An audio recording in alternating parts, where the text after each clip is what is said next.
నాతో కూడా మాట్లాడమని అడుగుతూ యేసు నామం పేరిట ప్రార్థించి వేడుకుంటున్నాము తండ్రి, ఆమేన్.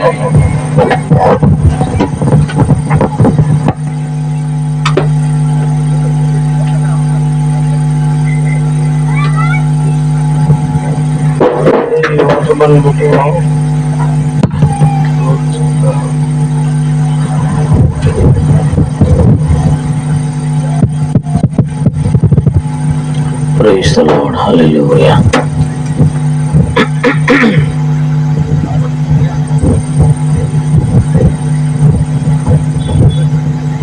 దేవుని పరిశుద్ధ నామమునకు మహిమ కలుగునుగాక. ప్రభువైన యేసుక్రీస్తు నామములో మీ అందరికీ నా ప్రేమ వందనాలు తెలియజేస్తున్నాను. కృపగల దేవుడు అనుగ్రహించినటువంటి ఈ అద్భుతమైన సమయాన్ని బట్టి నేను ప్రభువుని స్తుతిస్తున్నాను. నన్ను ప్రేమతో ఆహ్వానించినందుకు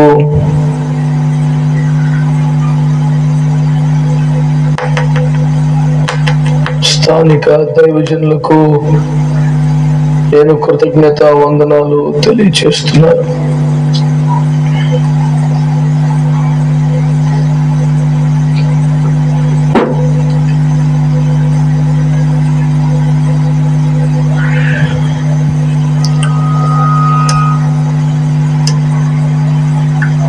ఈ అశ్వాపురం ప్రాంతపు సేవకులకు, పెద్దలకి,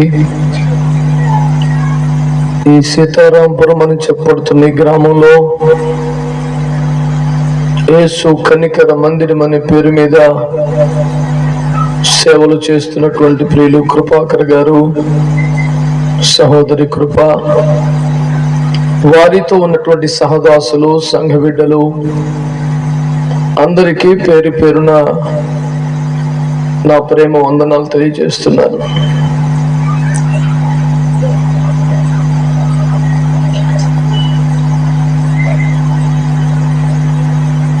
ఈ సభంతా క్రమముగాను మర్యాదగాను జరిగినట్లుగా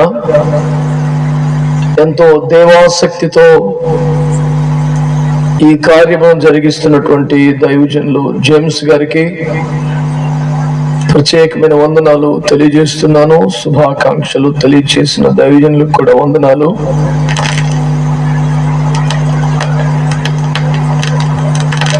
జేమ్స్ గారు IFJ విజ్ఞాపనోద్యమాన్ని గురించి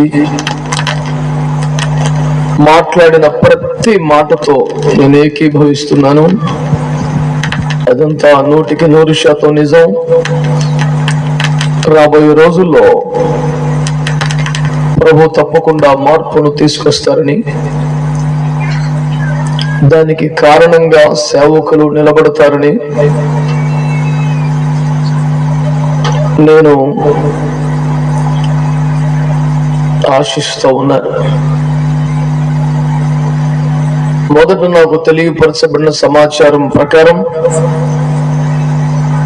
8:45కు నా సమయం, సరిగ్గా 8:45కి ఇక్కడ ఉన్నాను నేను.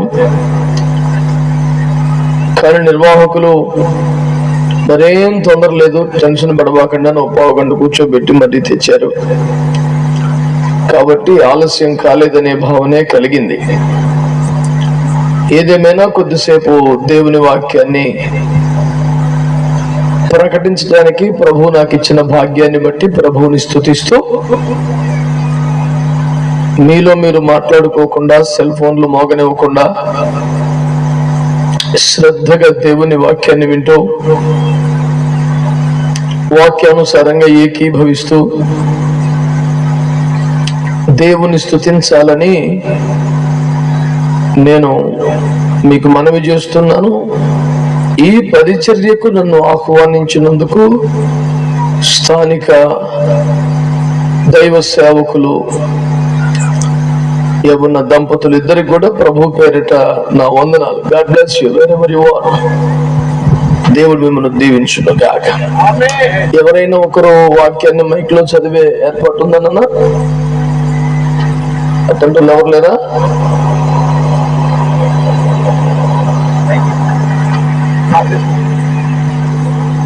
ఇక్కడ చాలా ఉన్నాయి.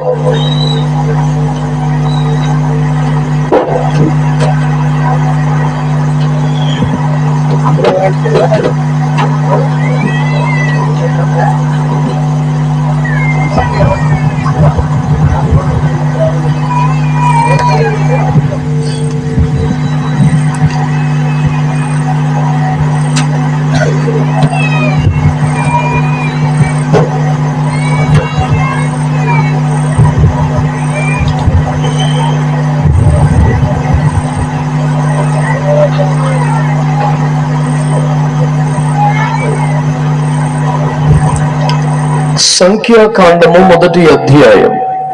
హమ్మింగ్ లేకుండా చూడయ్యా. ఈ ఫ్యాన్ ఎవరి కోసం పెట్టారా? నాకైతే ఏమాత్రం రావట్లేదు. సంఖ్యాకాండము 1వ అధ్యాయము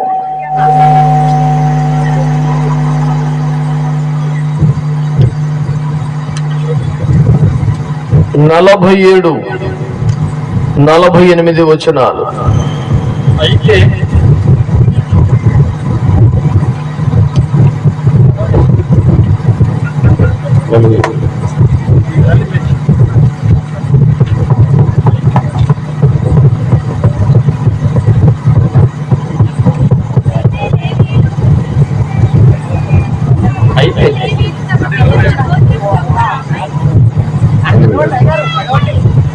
అయితే లేవీయులు తమ పితరుల గోత్రము చొప్పున వారితో పాటు లెక్కింపబడలేదు. ఎలయనగా యెహోవా మోషేతో ఇలాగు సెలవిచ్చియుండెను, నీవు లేవి గోత్రమును లెక్కింపకూడదు. చాలా ప్రేమ కలిగిన మా మహాపరిశుద్ధ తండ్రి, మహోన్నతుడా, మీ శ్రేష్టమైన ఘనమైన పరిశుద్ధ నామానికి వందనాలు, స్తుతులు, స్తోత్రాలు చెల్లిస్తున్నాను. మీరెల్లప్పుడూ మా ప్రార్థనలు ఆలకించుచున్నందుకై మీకు స్తోత్రాలు. అల్పదాసుడను, నిష్ప్రయోజకమైన సేవకుని, ఏ యోగ్యత ప్రత్యేకత లేనివాణ్ణి, బలహీనుడను, అత్యల్పుడను అగ్ని చేత కాల్చి పుటమ వేసి పరిశుద్ధపరిచి నీతి గల నీ మాట తేటగా వినిపించగల బోరగా మార్చమని ప్రాధేయపడుతున్నాను. ఇప్పటికీ ఎప్పటికీ నేనే తగ్గాలి, మీరు హెచ్చాలి. అందుచేత మీ అగ్ని చేత కాల్చి పుటము వేసి పరిశుద్ధపరిచి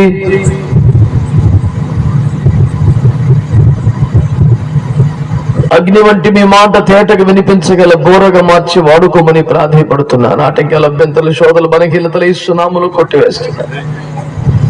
ప్రజలందరి మీద గొప్పింపు చేసి ఆత్మను సమ్మతి గల మనసును వినుబుద్ధిని పుట్టించు. ఆత్మను యేసునామములో విడుదల చేస్తున్నాను. నీ శైలిలో, నీ స్థాయిలో నీ కార్యాలు జరిగించుకొనగలరని యేసునామములో ప్రార్థించి వేడి పొంది ఉన్నాము తండ్రి. ఆమేన్.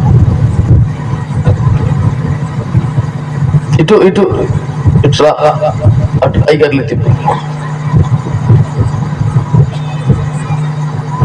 అంతే.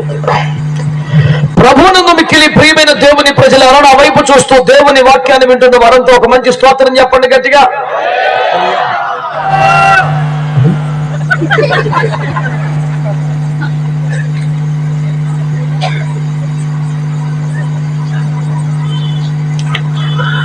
ప్రభువునందు మిక్కిలి ప్రియమైన దేవుని ప్రజలారా, ఈ రాత్రి నాకు చెప్పిన సందర్భాన్ని బట్టి నేను ప్రభు సన్నిధిలో ప్రార్థించి పొందుకొని సిద్ధపడిన దాన్ని బట్టి అత్యంత కీలకమైన, ఎంతో ప్రాముఖ్యత కలిగిన ఒక సిద్ధాంతోపదేశాన్ని ఈ రాత్రి మీ ముందుకు తీసుకొస్తున్నాను. చాలా జాగ్రత్తగా, శ్రద్ధగా వినాలని, అందరూ ఈ సత్యమును గ్రహించుకోవాలని నేను ప్రభువు పేరిట మనవి చేస్తున్నాను.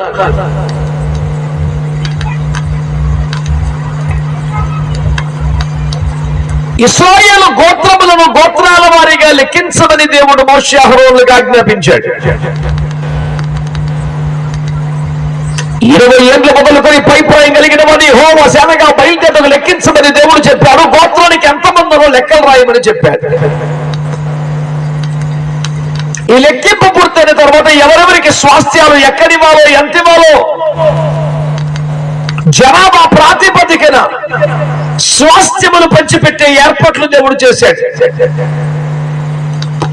ఈ మొత్తం వ్యవహారం అంతా లెక్కలతో సహా తేలిపోయిన తర్వాత ఒక కండిషన్ పెట్టాడు దేవుడు. ఓషే, నీవు ఈ ఇశ్రాయేలీలతో పాటు లేవీయులను లెక్కించకూడదు.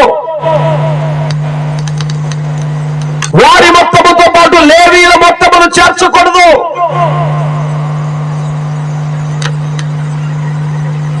వారిని ప్రత్యేకంగా లెక్కపెట్టు. భూభాగాన్ని అందరికీ పంచిపెట్టుకున్న లేవీలకి అసలు భూభాగాన్ని ఇవ్వద్దు అంటూ దేవుడు లేవీల గురించి మోషేతో మాట్లాడాడు. నా మాటలు వింటున్నవారు, నా మాటలు అర్థమవుతున్న వారికి స్తోత్రం చెప్తారా? ఇశ్రాయేలు ప్రజల వాగ్దాన దేశమునకు దగ్గరకు వస్తున్న తరుణంలో, కొండ దాటేస్తే ఇక వాగ్దాన దేశమే అనే తరుణంలో ఆయా గోత్రములకు లెక్కను బట్టి జనాభా ప్రాతిపదికన స్వాస్థ్యములు పంచిపెట్టవలసిన తరుణములు ఒక భీకరమైన పోరాటములు చేసి తమ స్వాస్థ్యములు తిరిగి తాము చేజిక్కించుకోవలసిన తరుణములు దేవుడు మాట్లాడుతున్నాడు. ఇశ్రాయేలులో 80 ఏండ్ల మొదలుకొని పైప్రాయము కలిగి హోమ సేనగా బయలుదేరకు తగిన వారిని లెక్కలు పెట్టు. గోత్రాన్ని కింద చొప్పున లెక్కగట్టు. ఈ మొత్తం లెక్కలు లేవీలు లెక్క పెట్టొద్దు. వారి మొత్తమునకు లేవీల మొత్తమును చేర్చొద్దు. అసలు వారిని లెక్క పెట్టొద్దు అన్నాడు. అయ్యో, మొత్తం జనాభా లెక్కలలో ఒక గోత్రం మిస్ అయిపోతేలా? అసలు జనాభా లెక్కలో వాళ్ళ పేర్లు వద్దా అని అడిగితే వారిని ప్రత్యేకంగా లెక్క పెట్టు అన్నాడు. ఎందుకట అని అడిగితే అక్కడ రాసిన మాటలు నేను చదువుతున్నాను, చూడండి. 52 సాక్ష్యపు గుడారము మీదను దాని ఉపకరణములన్నిటి మీదను దానిలో చేరిన వాటన్నిటి మీదను లేవీయులు నియమించు. వారే మందిరమును దాని ఉపకరణములు మోయాలి. వారు మందిరపు సేవ చేసి దాని చుట్టూ దిగవలసిన వారే ఉందరు. మందిరము సాగబోనప్పుడు లేవేయలేదని విప్పాలి. మందిరము దిగినప్పుడు లేవేయలేదాన్ని వేయాలి. దేవునికి స్తోత్రం చెప్పండి కొంచెం గట్టిగా. ఈ మాటలను వింటున్నారా? మిగతా 12 గోత్రాలు, యాక్చువల్ గా మిగతా 11 గోత్రాలే కానీ మనష్య ఎఫ్రాయిం అడ్డ గోత్రాలను బట్టి 12 లెక్క సెట్ చేసి ఆ మొత్తములో లేవీలను చేర్చక ప్రత్యేకపరిచి దేవుడు మాట్లాడుతూ ఈ మిగతా గోత్రములతో పాటు లేవీలను అసలు లెక్క పెట్టద్దు. మిగతా గోత్రాలకి స్వాస్థ్యాలు ఇచ్చాడు, లేవీలకి అసలు స్వాస్థ్యం ఇవ్వద్దు. వారిని ప్రత్యేకంగా లెక్క పెట్టు. వారి నివాసాలు కూడా ప్రత్యక్ష గుడారము చుట్టూ వారు దిగాలి. గుడారమును వారే మోయవలెను, గుడారమును వారే వేయవలెను, గుడారమును వారే కాపాడవలెను అంటూ దేవుడు తేటగా మాట్లాడాడు. ఈ పూట మీ దృష్టికి నేను తీసుకొస్తున్న అంశం ఏంటంటే, ఎందుకలా? లేవీలంటే ఎవరన్నా పై నుంచి ఊడిపడ్డారా? వాళ్ళకి ఎవరు కొమ్ములు వచ్చినాయా? సాధారణ ప్రజానీకముతో పాటు వారు ఎందుకు లెక్కించబో? ఏంటి స్పెషల్? వాళ్ళు ఎక్కడి నుంచి ఊడిపడ్డారా? వాళ్ళు ఏంటయ్యా లేవీలు గొప్ప? పోనీ దేవునికి పక్షపాతము కలదా? లేవీయుడే ప్రత్యేకముగా ప్రేమించుచున్నాడా? మిగతా వారిని తక్కువగాను లేవీలు ఎక్కువగాను చూస్తున్నాడా? ఆయన పక్షపాతము కలిగిన వాడైతే, అందరినీ సమానంగా చూడలేని వాడైతే ఇంకేం దేవుడు? మనుషులలో ఉన్నట్టు ఆయనకు కూడా భేదాభిప్రాయాలు ఉంటే హెచ్చు తక్కువ భావనలు ఉంటే ఇంకేం దేవుడు? దావీదును సరిగా ప్రేమించాలని యెషయలతో సమానమే కదా. When God is partial, he cannot be called as God, not worthy to be praised and worshipped. మరి ఎలా ఇప్పుడు ఈ రాత్రి మనమందరము కలిసి ధ్యానము చేస్తున్నటువంటి అంశం ఇది ఒక్కటే. లేవీలు ఏమైనా స్పెషలా? ఎక్కడి నుంచి ఊడిపడ్డారా? లేకపోతే దేవునికి పక్షపాతం ఉందా? వాళ్ళు చాలా ఎక్కువగా ప్రేమిస్తుంటాడా? మిగతా వాళ్ళు పెద్దగా పట్టించుకోడా? అసలు వాళ్ళని మిగతా వారితో లెక్క పెట్టొద్దంటాడు, వారిని లెక్కన వాళ్ళతో చేర్చొద్దంటాడు, వాళ్ళతో స్వాస్థ్యాలు ఇవ్వద్దంటాడు. వారి నివాసాలు కూడా అందరితో పాటు ఉండదు, గుడారం చుట్టూ వారి ఇల్లు కట్టమన్నాడు. ఇంత విపరీతమైన ప్రత్యేకత లేవీలకు ఇచ్చినప్పటికీ దేవునికి పక్షపాతం లేదా? ఇంతగా వీరిని ఘనపరిచిన తర్వాత కూడా దేవుడికి అందరూ సమానమేనా? ఎందుకు దేవుడు లేవీలను కోరుకున్నాడు? వాళ్ళే మోయాలి, వారే వేయాలి, వారే కాపాడాలి, గుడారం చుట్టూతో వాళ్ళే ఉండాలి. ఎందుకెంతగా కోరుకున్నాడు?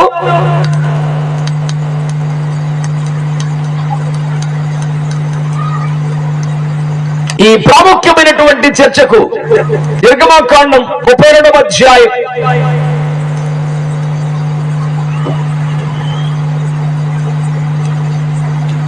నిర్గమకాండము 32వ అధ్యాయము 26వ వచనము నుండి చదివి పెట్టాలని కోరుతున్నారు.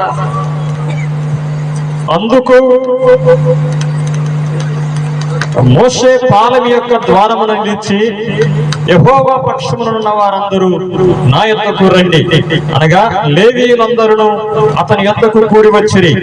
అతడు వారిని చూచి, మీలో ప్రతివాడును తన కత్తిని తన నడుమును కట్టుకొని పాలెములో ద్వారము నుండి ద్వారమునకు వెళ్ళుచు, ప్రతివాడు తన సహోదరుని, ప్రతివాడు తన చెలికానిని, ప్రతివాడు తన పొరుగు వారిని చంపవలనని ఇశ్రాయేలు దేవుడైన యెహోవా సెలవిస్తున్నాడనెను.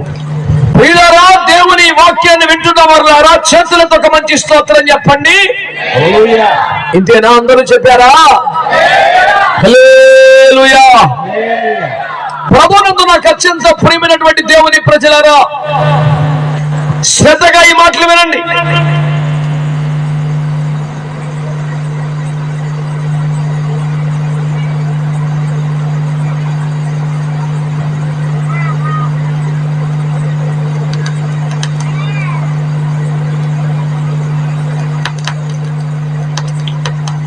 లేవీయులను దేవుడు ఎందుకు ప్రత్యేకంగా చూస్తున్నాడు? ఎందుకు వారిని కోరుకున్నాడు? వారే సేవ చెయ్యాలంటూ ఎందుకు వారికి ఎక్స్ట్రా ప్రివిలైజెస్ ఇచ్చినట్టుగా కనబడుతున్నాడు? దేవునికి అందరూ సమానము కాదా అనే ప్రశ్నకు జవాబును మనము చూస్తున్నాం. ఓసారి ఐగుప్తును వదిలి వాగ్దాన దేశానికి వెళ్ళిపోతున్న దేవుని ప్రజలు నడిపిస్తున్న మోషే దేవుని పిలుపునందుకుని దేవుడు ప్రత్యేకంగా తనతో చెప్పిన సంగతులు గ్రహించుటకు అన్నపానములు మాని 40 పగలు రాత్రులు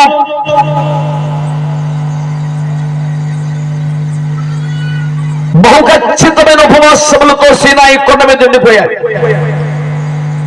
దేవుడు మాట్లాడుతున్నాడు, వింటున్నాడు. దేవుడు చెబుతున్నాడు, వింటున్నాడు. చిత్తమండి అంటూ అంగీకరిస్తూ ఆలకిస్తూ ఉన్నాడు.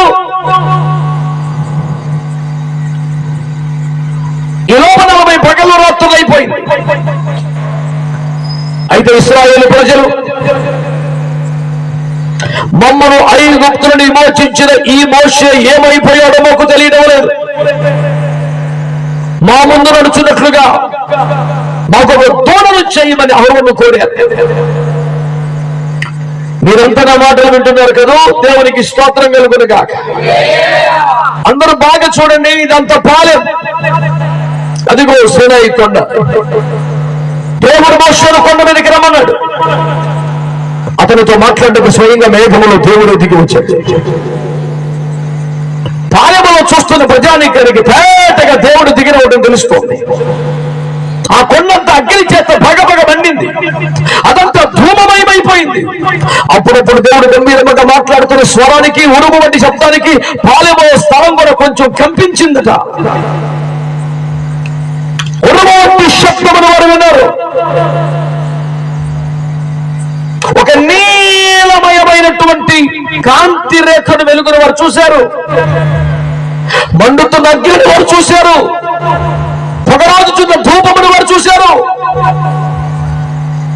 ఆ అగ్ని, ఆ ధూమం, ఆ పొగ, ఆ మేఘం, ఇవన్నీ కొండ మీద వారికి కనబడతానే ఉన్నాయి. దాని అర్థం ఏమిటి? దేవుడు ఇంకా అక్కడ ఉన్నాడు. దాని అర్థం ఏమిటి? మోషేని ఇంకా నిలిపించాడు. దాని అర్థం ఏమిటి? దేవుడు భవిష్యత్తు మాట్లాడుతున్నాడు. కానీ వీళ్ళు ఏమన్నారు? ఆ మోషే ఏమాయనో మాకు తెలియదు అన్నారు. నిజమాది? పచ్చి అబద్ధం, అడ్డగోలు స్టేట్మెంట్ అది. తెలీదా మోషే ఏమయ్యాడో? కనబడుతున్నానికి ఎదురుకుండా.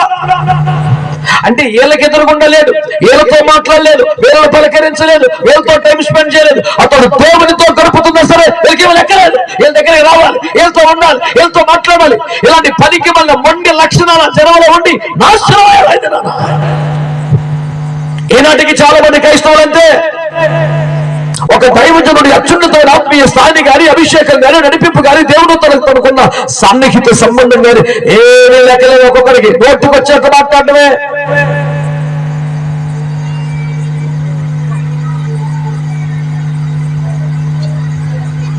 కీర్తనకారుడు అంటాడు, మనుషులు తాము కేవలం నరమాత్రులమని తెలుసుకుంటే మంచిది అంటాడు. నువ్వు కేవలం మట్టి పురుగు, ఉదయం మనకి సాయంత్రానికి వాడిపో గడ్డి పూత సమానం, చేదు నుండి కారుతున్న నీటి బిందువులతో సమానం, సాగిపోతున్న నేడుతో సమానం. ఇంత మాటికి దేవుడికి సంబంధించిన విషయాల్లో పెద్ద పెద్ద మాటలు, పెద్ద స్వరం. ఇర్మియాలో మాట్లాడతాడు, మలాకీలో మాట్లాడతాడు. నువ్వు పెద్ద నోరు చేసుకుని ఆడిన మాటలు నేను విన్నాను అని దేవుడు ఆక్షేపణ చేశాడు. అయ్యో, ఈ దేవుడి విషయాలు కదా, ఆత్మీయ విషయాలు కదా, దేవుడి గురించి కదా మాట్లాడేది, దైవజనుల గురించి కదా, పరిశుద్ధుల గురించి కదా, నేను కాస్త తగ్గాలి, కంట్రోల్లో ఉండాలని సోయరయ్యాడు.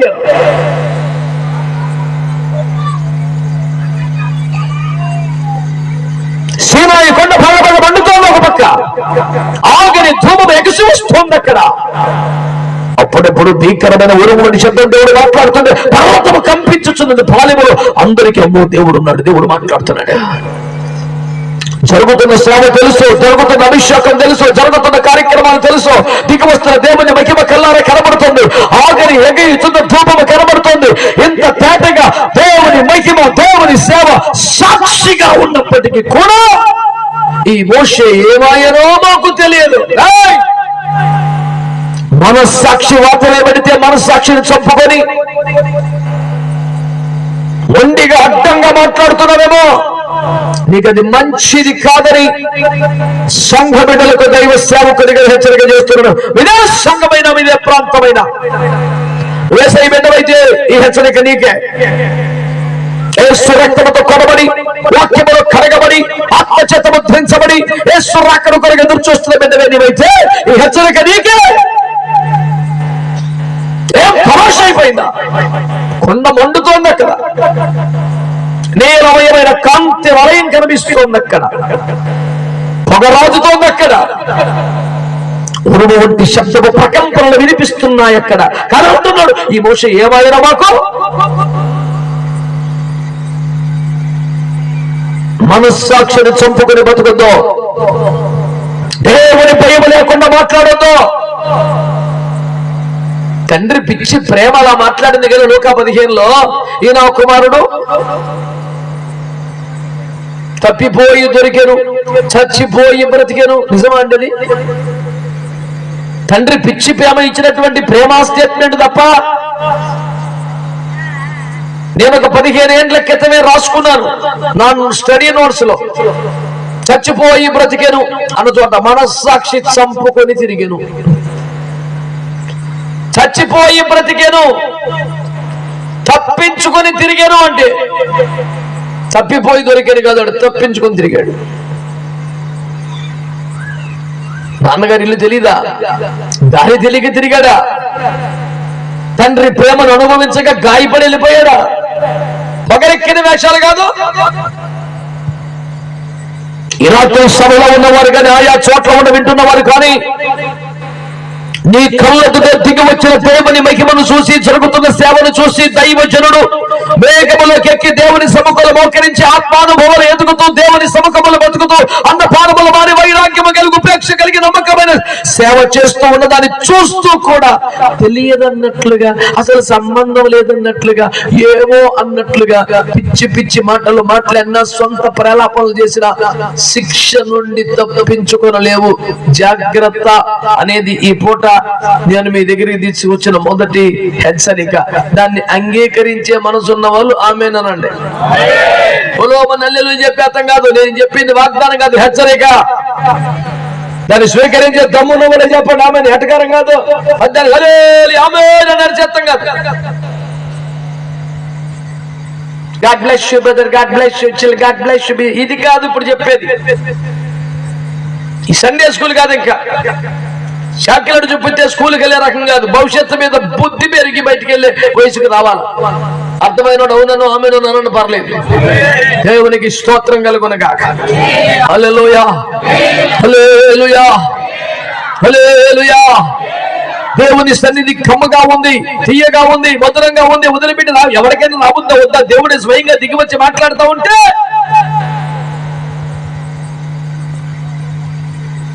జిహ్వ కింద మధుక్షీరములు ఉన్నట్లుగా ఉన్నాయని పరమగీతం రాయబడ్డట్టు, తేనీయలు ఒలుకుతున్నట్లుగా ఉన్నట్టు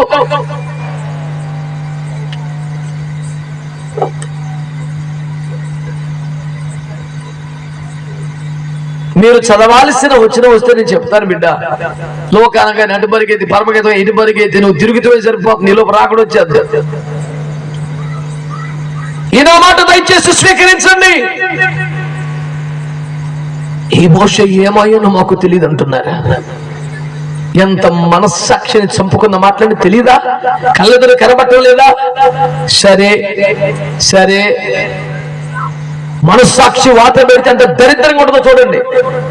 ఈ మోషే ఏమైనా మాకు తెలియదు అన్నారు కదా, అక్కడ దాకా బానే ఉంది.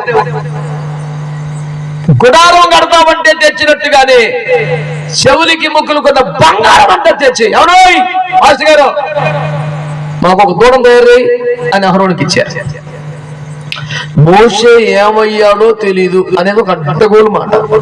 కళ్ళ ముందు కనపడుతున్నాడు. 2 దూడం చేయమంటాం ఏంటి? కొన్ని కనపడపోతే మనకి దూడం చేయమంటాం ఏంటి అసలు? దైవజనుడు అనేవాడు పొద్దుకు నీ దగ్గర ఉండాలా, దేవుడి ముందు ఉండాలా?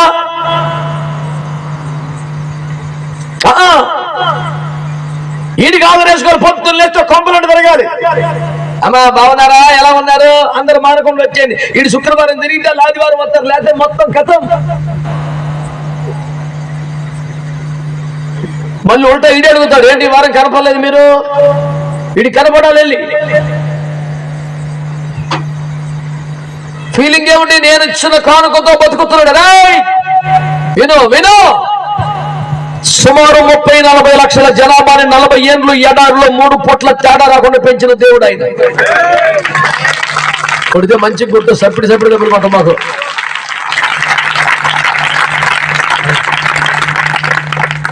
ఎవడెవడికో కొట్టి అలవాటు లేకుండా కొడుతున్నాం అట్ట కాదు.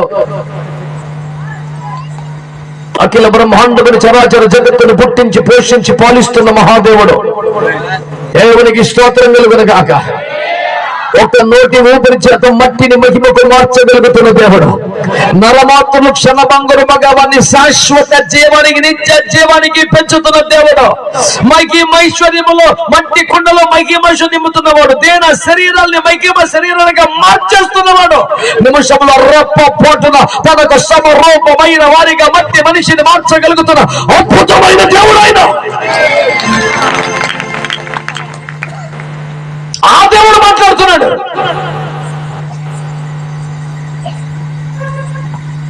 నీ దేవుడు యెహోవా విగ్రహమును ద్వేషించువాడు కనుక ఏ రూపమును చేసుకోకూడదు, నా రూపం కూడా చేయకూడదు అని ఖండితంగా చెబితే, చెప్పి ఈడ్చుకొడితే 4 అధ్యాయాలు కనవలేదు ఈ బ్యాచ్. చెవులకి ముక్కులకి బంగారం ఉంది తీసుకొచ్చి ఇచ్చి ఒక దూరం చేయి.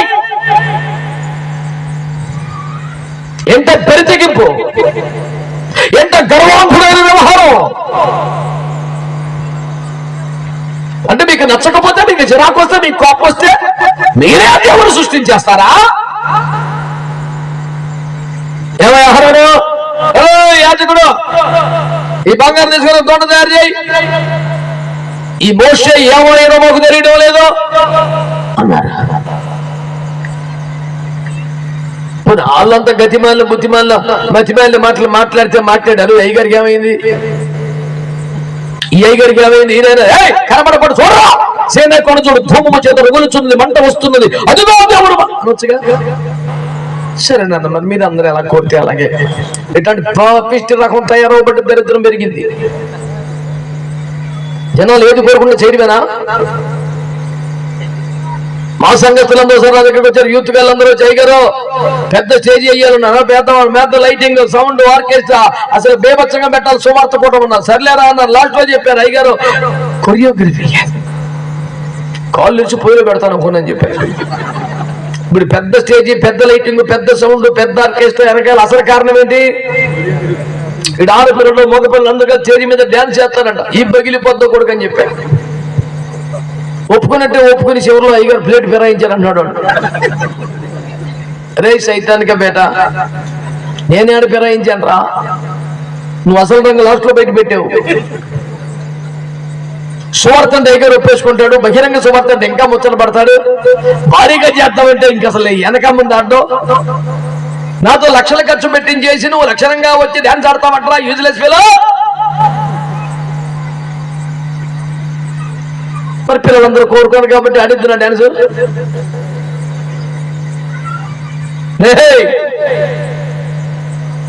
మోషే కనబడపడమే, అదిగో మోషే కనిపెట్టి ప్రార్థన చేయి, దేవుడు పంపిస్తే వస్తాడాయన అని చెప్పాలిగా. చెప్పలా. పోని మోషే రాలేదు, కరెక్టే, నీకు బాధ వేసింది. అయితే మటుకి విగ్రహం ఏంట్రా, దేవుడికి విగ్రహం ఇష్టం ఉండదు కదా, పిచ్చేసేలేస్తామన్నారు కదా. దర్జాగా పొగడుతో ఒక రూపం చెక్కి ఎక్కిలాగా తయారు చేసినట్టు మంచి శ్రద్ధగా పెద్దయ్య ప్రజల కోరికల ప్రకారం సేవను మార్చేస్తున్న పెద్ద పెద్ద అయ్యగారులు ఉండబట్టే సమస్యలు పెరుగుతున్నాయి. నేను ఏ వ్యక్తికి వ్యతిరేకం కాదు, ప్రతి అడ్డగోలు విధానానికి మాత్రం ఖచ్చితంగా వ్యతిరేకమే. ఏ వ్యక్తికి వ్యతిరేకం కాదు, వాక్య విరోధ విధానాలన్నిటికీ ఖచ్చితంగా వ్యతిరేకమే. వాడన్నాడు, నిన్ను గురించి 10 మంది 10 రకాలుగా మాట్లాడతారు, నీ గురించి నువ్వే చెప్పుకో ఒక మాట అన్నాడు. మంచి అవకాశం ఇచ్చావులే, చెప్పా. బైబిల్లో లేని మాట చెప్పాలని నాకు చాలా భయం అండి. నేను చాలా గంభీరంగా కనపడతాను, సత్యంత భయం నాకు అన్నాడు. అవునా? అయ్యయ్యో, బైబిల్లో లేని మాట చెప్పడానికి నాకు చాలా భయం. అదే సమయంలో ఉన్న మాట చెప్పడానికి ఎవరికి భయపడని చెప్పారు. అది ఆలస్యంగా బలి పెరిగింది ఎప్పుడుకో.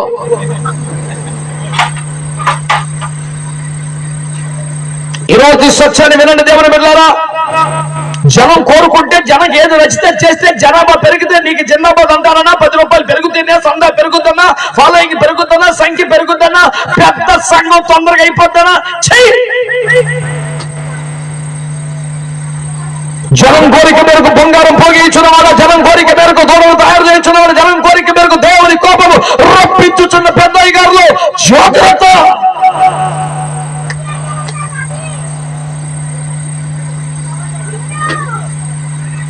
జనం పెరుగుతారంటే పద్ధతి మార్చేస్తావా, వాక్యం మార్చేస్తావా, రూల్స్ మార్చేస్తావా, దేవునికి ఇష్టమైన కార్యక్రమాలను అనుమతిస్తావా? ఏం సేవది, ఏం పద్ధతి అది? చెయ్యొచ్చు అలాగా.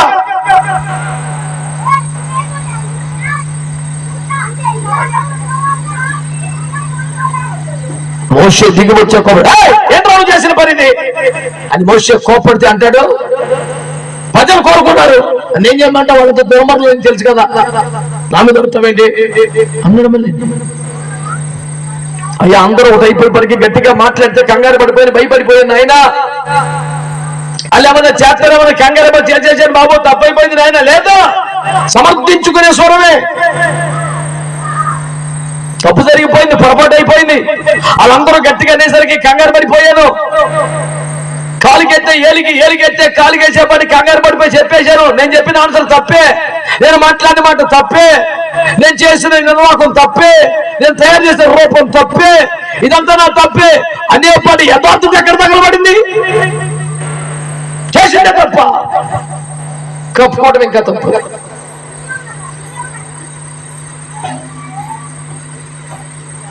అతిక్రమణ దాచిపెట్టేవాడు వర్ధిల్లడు. ఒప్పుకోవాలి, పైగా విడిచిపెట్టాలి, లేకపోతే కనికరం రాదు నీ మీదకి. ప్రియ సంఘ మధ్యమని ప్రజలారా, దేవుని వాక్యమును మంచిగా ఆలోచన చేయండి. ప్రజలేమో మాకు 5 ఆరు కనపడటం లేదు అని పేచి పెట్టి, ఈ పెద్దయ్య గారేమో ప్రజలకి ఏది అనుకూలమైతే అలా రూల్స్ మరి చేసి సేవలో కొత్త రకం మొదలెట్టాడు. ఈ పద్ధతి బైబిల్లో లేదుగా, ఈ విధానం దేవుడు చెప్పలేదుగా. ప్రజలు కోరుకున్నారా? ప్రజలు కోరుకున్నట్టుగా సేవ చేయాల్సి వస్తే ప్రజలు మరి యేసుని వద్దని బరబ్బను కోరుకున్నారు. ఏం చేస్తావు రా పద్ధతివో? ఓ దైవ సేవకుడివా పిలాతువా? అల్లరి ఎక్కువగుచున్నదే కానీ తన మాట గెలవటం లేదని తమకిష్టమొచ్చినట్టు చేయుటకు యేసును వారికి అప్పగించేసిన పిలాతు వలె యేసును వదిలేసావా? వాక్యాన్ని వదిలేసావా? బోధన వదిలేసావా? జనాభిప్రాయం ముఖ్యమనుకున్నావా? జనామోగమే శ్రేయస్కరం అనుకున్నావా? వాళ్ళు ఎదురు తిరిగితే బతకలేమనుకున్నావా? బతకడానికే సేవ చేసేస్తున్నావా?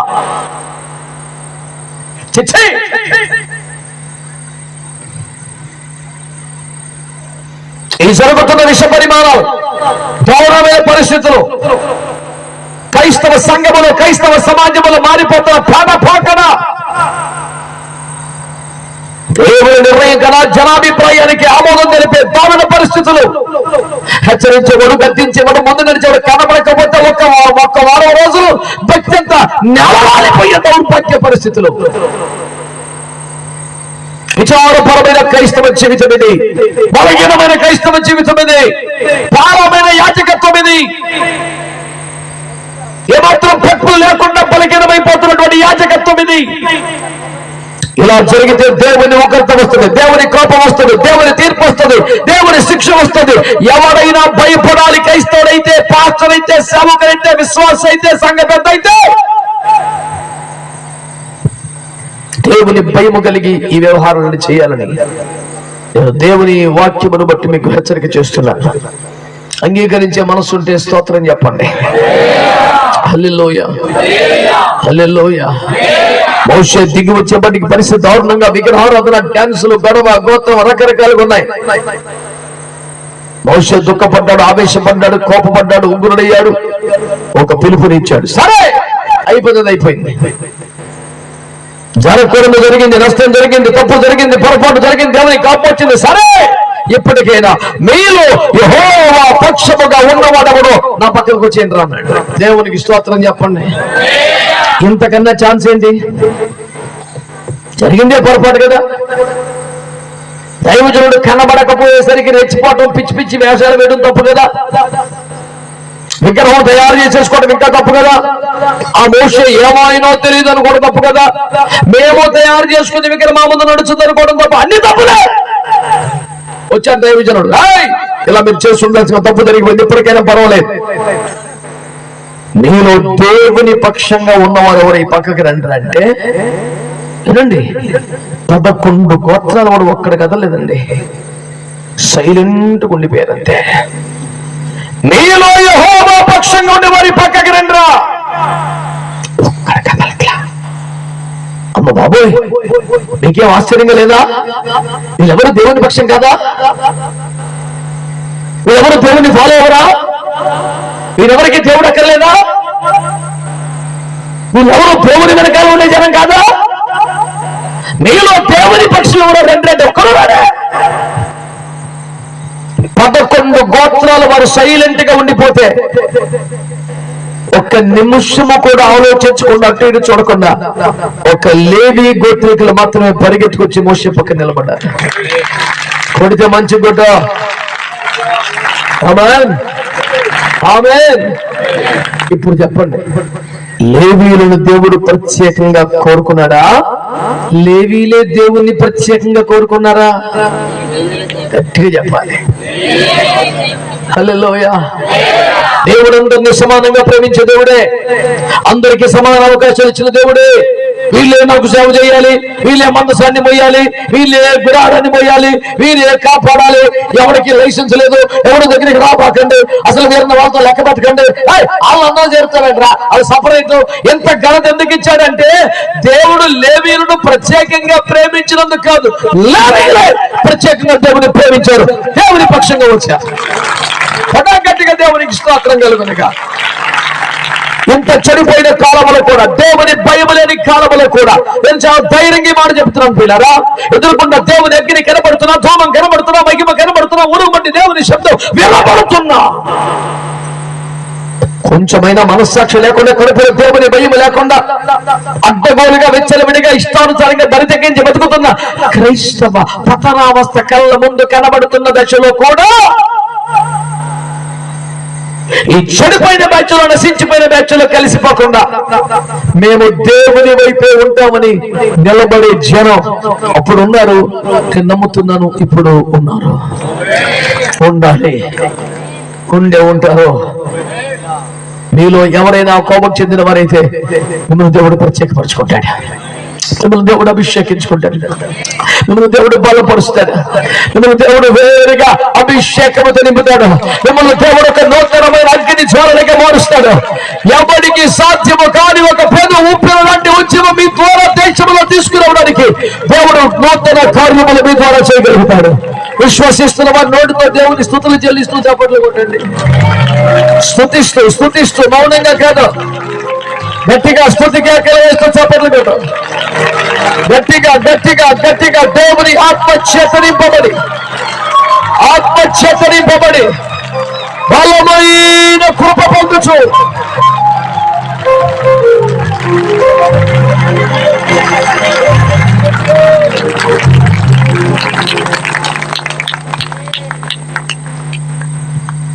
అందరినీ ఒకే రీతిగా ప్రేమించాడు దేవుడు, అందరికీ సమానమే. వీళ్ళు స్పెషల్ ఉన్నట్టుగా దేవుడు చూడాల.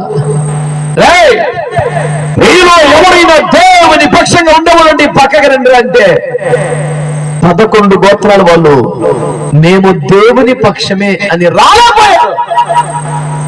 వాళ్ళు తిండి పక్షమా, మాంసం పక్షమా, వెండి పక్షమా, బంగారు పక్షమా, విగ్రహం పక్షమా, రక్త సంబంధాల పక్షమా, కుల గోత్రాల పక్షమా మనకు తెలియదు. వాళ్ళు రాలా. ఒక్క క్షణమైనా తటపటాయించకుండా, ఆలోచించకుండా లేవీయులు మాత్రమే పక్కకు వచ్చారు, మేము దేవుని పక్షంగా ఉంటామని. ఆమేన్, ఆమేన్. ఈ పక్కకు వచ్చినంత మాత్రాన, ఈ పక్కకు వచ్చినంత మాత్రాన వారిని దేవుడు ప్రత్యేకంగా జ్ఞానపరచడం స్టార్ట్ చేయాలి. సొంత బంధాలను, బంధుత్వాలను, అనుబంధాలను, ఆప్యాయతలను వదిలి జరిగినది తప్పు అని ఒప్పుకుంటూ మేము ఈ తప్పుడు పక్షంగా నిలబడం, దేవుని పక్షంగా ఉంటామని ఎవరు పక్కకు వస్తాడో రండిరా అంటే ఆ ప్రత్యేకతను కోరుకొని పక్కకు రావటమే కాదండి. 29 వాక్యం చదవండి.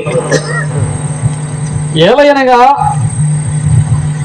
మోషే వారిని చూచి, నేడు యెహోవా మిమ్మల్ని ఆశీర్వదించున్నట్లు, నేడు యెహోవా మిమ్మల్ని ఆశీర్వదించున్నట్లు మీలో ప్రతి వాడు తన కుమారుని మీద పడియే కాని, తన సహోదరుని మీద పడియే కాని యెహోవాకు మిమ్మును మీరే ప్రతిష్ఠ చేసుకొనుడనెను. చూసారా? నేడు యెహోవా మిమ్మల్ని ఆశీర్వదించినట్లుగా కుమారులైన, కుమార్తెలైన, బంధువులైన, అన్నదమ్ముల, అక్కల వారి మీద పడి మిమ్మును మీరు యెహోవాకు ప్రతిష్ఠ చేసుకొనుడి అన్నాడు. అంటే అంటే మీరు నా పక్షంగా పక్కకు వచ్చారు, సరే సరే, కానీ మరి దేవునికి ఇష్టమైన విగ్రహారాధన చేసిన వారిని కూడా మీరు నా పక్షమో వారి పక్షమో కూడా ఉంటారా? దేవుడు ఒక్కడు వ్యభిచారం చేస్తే ఫిర్యాహాసు వారిని పరిష్కారం చేయలేదా?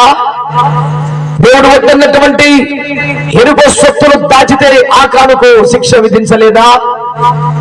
పాపమేదైనా శిక్ష అవ్వాల్సిందే కదా. అది విగ్రహారాధన కావచ్చు, వ్యభిచారం కావచ్చు, దొంగతనం కావచ్చు, అది ఏది కానీ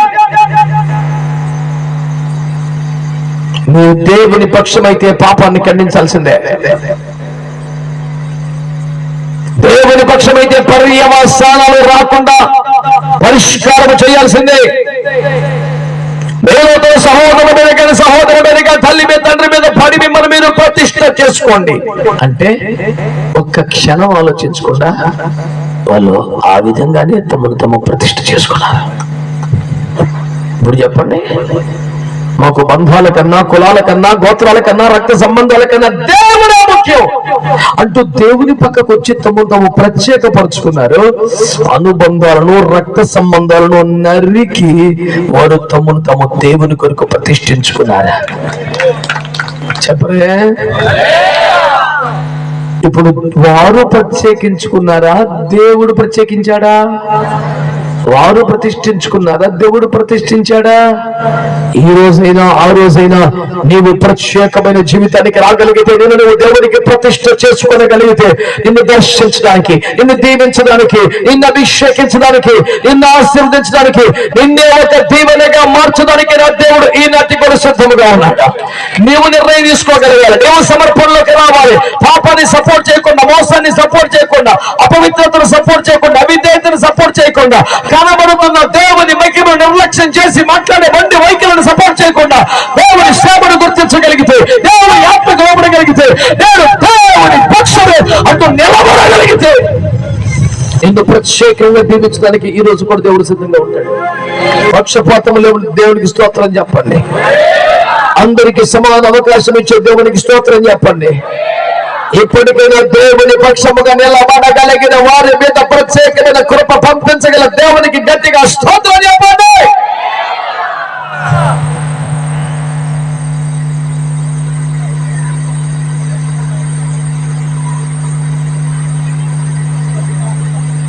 నీవెవరి పక్షం? దేవుని పక్షమా? బంధువుల పక్షమా?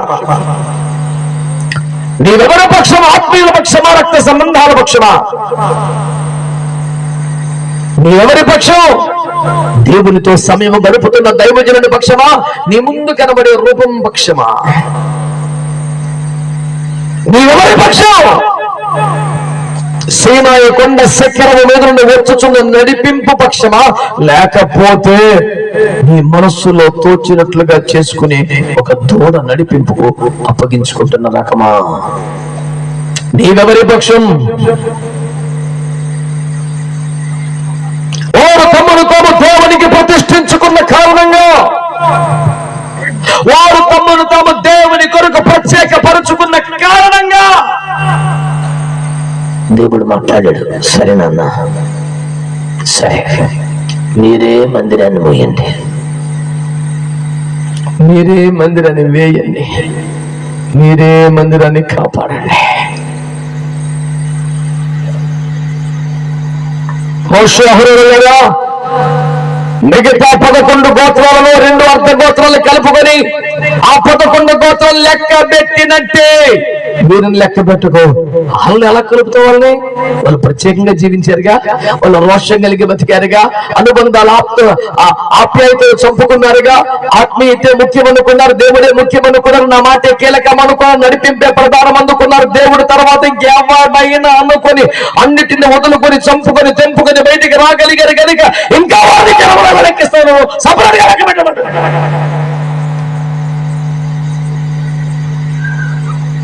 సపరేట్ చేసి లెక్క పెట్టలా, సపరేట్ అయ్యారు కాబట్టి లెక్క పెట్టాడు. అర్థమైన వాళ్ళు గట్టిగా ఆమేనండి. దేవునికి స్తోత్రం చెప్పండి. లేవీలేమో 3 పళ్ళ, లేవీనికేమో కొమ్ములు రాళ్ళ, లేవీనికే స్పెషాలిటీ. ఎందుకంటే వాళ్ళు ఏదో పెద్ద దైవాంశ సంబూతులని కాదు, వాళ్ళు దేవుని పక్షంగా వచ్చారు, దేవుని కోసం నిలబడ్డారు. అప్పుడైనా దేవుని పక్షముగా ఏం మొహమాటానికి తావు లేకుండా ఎవడు పక్కకు వచ్చి రోషంగా నిలబడగలుగుతాడో దేవుడు వారిని ప్రత్యేకంగానే చూస్తాడు. దేవుడు వారి ప్రత్యేక లెక్కలు పెట్టుకుంటాడు. దేవుడు వారికి ప్రత్యేక ఆధిక్యతలు ఇస్తాడు. దేవుడు తప్పకుండా దేవుడు వారిని ఒక ప్రత్యేక తరహాలో వాడుకుంటాడు. విశ్వసించిన వారు ఆమేన్ అని చెప్పండి. ఆమేన్. ప్రభునందు మిక్కిలి ప్రియమైన ప్రియమైన దేవుని ప్రజలారా, శ్రద్ధగా ఈ మాటలు వినండి.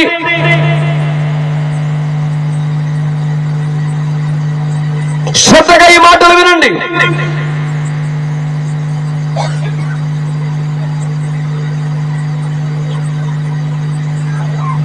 ఎప్పుడైతే వాడిని ప్రత్యేకపరిచాడో, వారు లోబడ్డారు కనుక, ఆజ్ఞలు పాటించారు కనుక, ప్రత్యేకంగా ఉన్నారు కనుక, ద్వితీయోపదేశ ఖండం 33వ అధ్యాయములో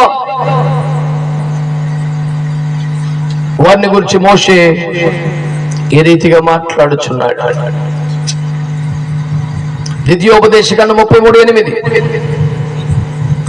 లేవిని గూర్చి ఇట్లా నేను, నీ తుమ్మీము నీ ఉరీము నీ భక్తునికి కలవు.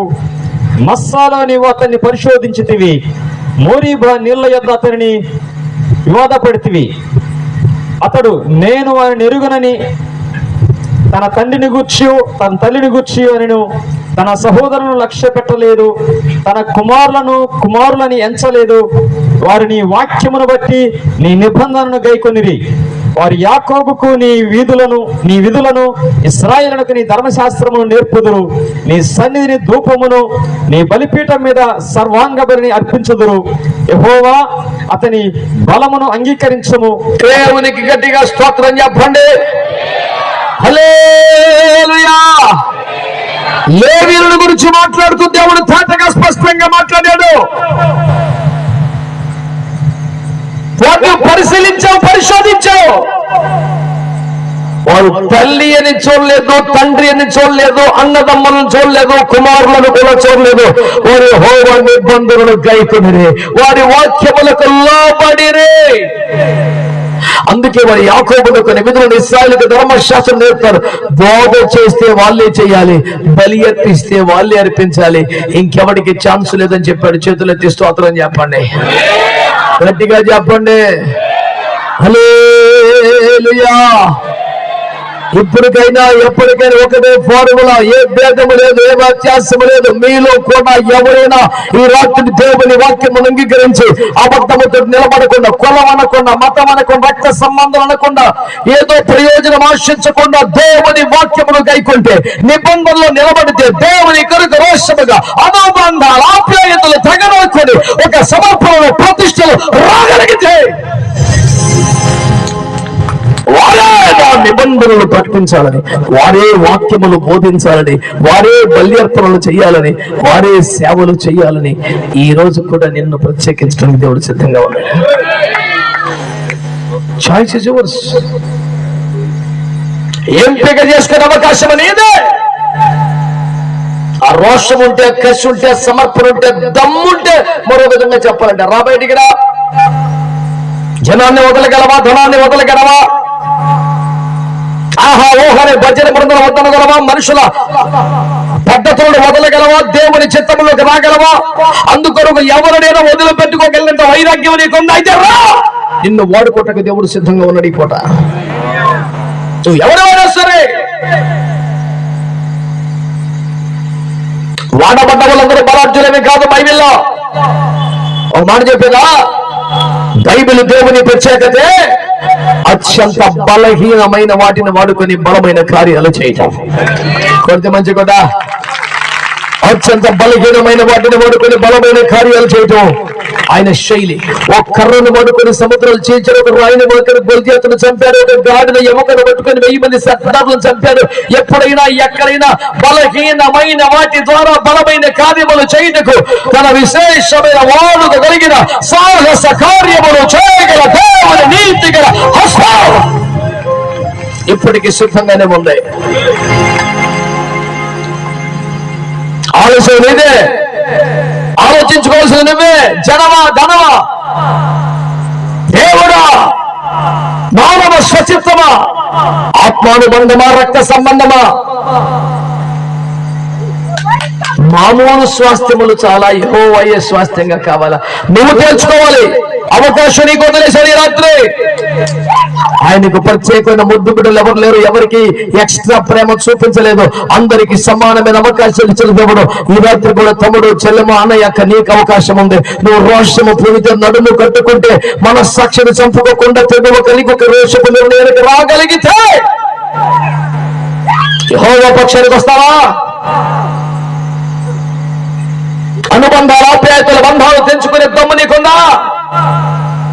నువ్వు ప్రతిష్ట చేసుకోగలవా?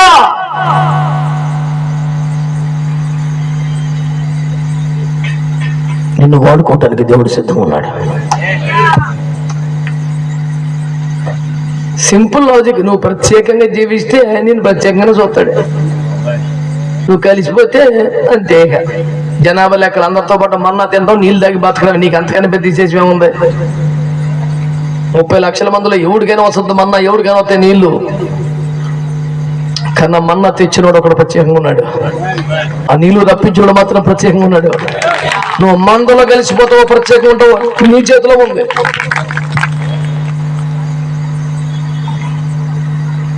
ఇదిగో నేను నానయ్య, దయతో నన్ను గైకొనుమయ్యా. దమ్మును రావాలా? ఆశీర్వాదాలు అంటే, స్వస్థతలు అంటే, దీవెనలు అంటే పోలోపని చేయెత్తి బరికికి వచ్చే బ్యాచ్ కాదు. 10 రూపాయలు ఎత్తే 1000 రూపాయలు ఇచ్చేది ఏ తాకిచ్చి తాటేకి లాగేసే బ్యాచ్ కాదు. పరిచయం అంటే వెనక్కి, భోజనం అంటే ముందుకు వచ్చే బ్యాచ్ కాదు. ఉపాస కూటం కట్టడం లేకుండా భోజనాలు కూటానికి తెగ పరిగెత్తుకొచ్చే రకం కాదు. చిచ్చే రోషం కలిగిన వాడు కావాలి, సమర్పణ కలిగిన వాడు కావాలి, దేవుని వైపు నిలబడగలిగిన వాడు కావాలి. అందుకొరకు అనుబంధాలు ఆప్యాయతలు తెంపే దమ్మున్నవాడు కావాలి. ఎవడు పడ్డాడు కాదు.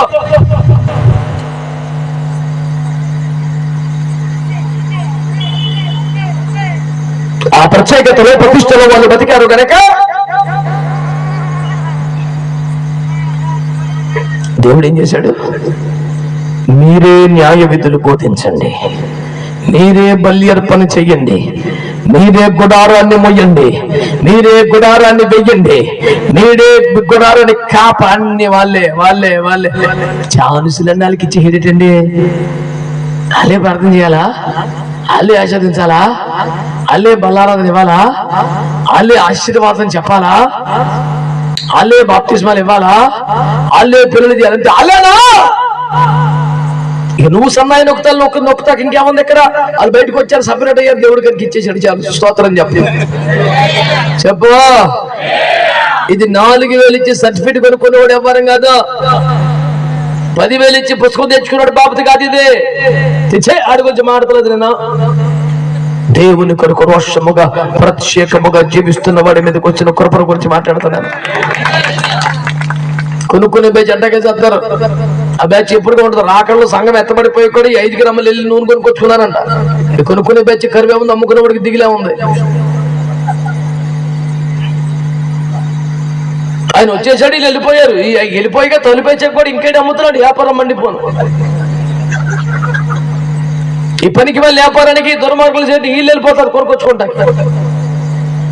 ఉచితముగా ఇచ్చిన జీవజలాన్ని త్రాగాలంటే ఎవడ ఆత్మ పొందుకోడు. పరిశుద్ధాత్మ వ్యతిరేకం, అభిషేకానికి వ్యతిరేకం, నడిపింపుకి వ్యతిరేకం, నింపుదలకి వ్యతిరేకం. కొనుక్కునే శీర్షక బతులు తయారు. ఏదో దొంగలో ఏది కొనుక్కో తెలిసి వస్తలేదు. ఏచుకోబడుతుందని బరబాను కొనుక్కునే బ్యాచ్లా తయారయ్యారు.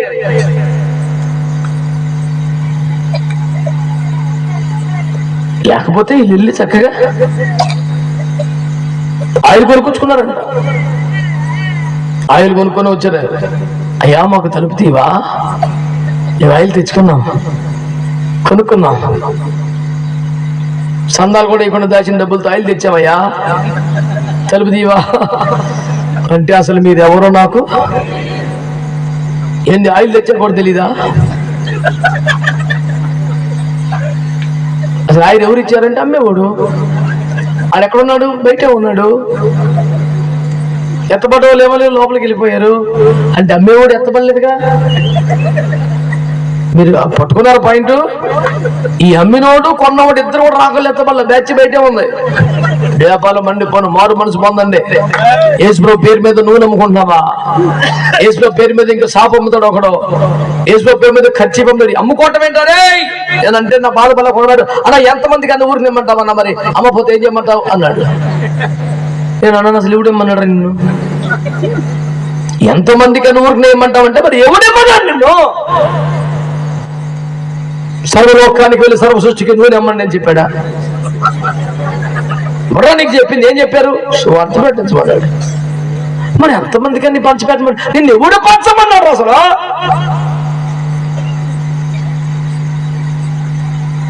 చేసిన ప్రతిమాలి పనిజాలు ఇప్పటికే నాపై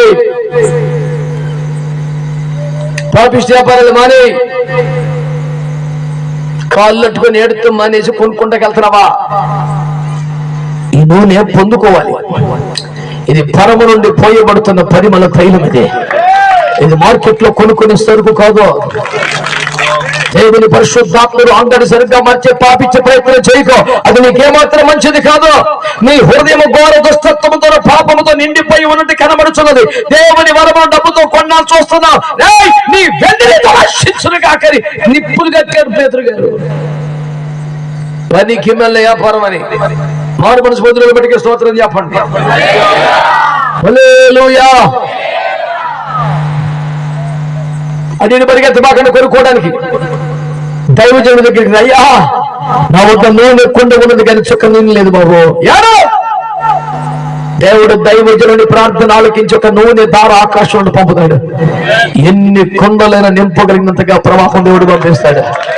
అది కృప. కానీ కొనుక్కోవడం ఏంటి? రోడ్డు యొక్క కొనుక్కోవడం ఏంటండి? పనికి మళ్ళీ పనులు. నీ బుడ్డిలో నూనె అయిపోతే పరలోకం అయిపోయింది అనుకుంటావు. అమాయకమా? అడుగు. ఎన్ని కుండలు తెచ్చిన నూనె సమృద్ధిగా పంపగలిగిన దేవుని తైలాభిషేకం పరము నుండి పోయబడుతూ ఉన్నది. గట్టిగా ఆమేన్ చెప్పండి. నూనె ప్రవాహముగా వచ్చుచున్నది. ఎంతవరకు వచ్చింది అనుకున్నావు? అదే ఎంతవరకు వస్తుంది అనుకున్నావు? ఇక కుండలు లేవని చెప్పే దాకా నూనె ప్రవాహం రాబోతుంది. ప్రతి వాణి పాత్ర నింపబడబోతుంది. ప్రతి సంఘం నింపబడబోతుంది. ప్రతి సంఘములకు ఆత్మ రాబోతుంది. దేవుని వాక్యం ఉంది. దేవుని వాక్యం ఉంది. ఏ శామ ఫలముల్లో కూడా, ఏ శామ ఫలము కూడా దర్శింపబడినట్లుగా, ప్రతి వాణి చేను గట్లు పొంగి పొరలునట్లుగా, ప్రతి వాణి చేనులో పైరు పడుతున్నట్లుగా ఆకాశముడి వర్షమాచులు ఆజ్ఞాపిస్తున్నాడు. మింటను తీవ్రలతో రాబోతున్నాడు. ఆకాశ వర్షంతో రాబోతున్నాడు. మంచుతో రాబోతున్నాడు. దేవుడు దర్శించే కాలం, వర్షము కురిసే కాలం, అభిషేకము దిగి వచ్చే కాలం, ప్రభావం దిగి వచ్చే కాలం. చిత్త చివరి కుండను కూడా నింపే కృప ఆయనకు ఉంది. ఈ రోడ్డు ఎక్కి వ్యాపారం చేసుకునే దరిద్రం ఎందుకు నీకు?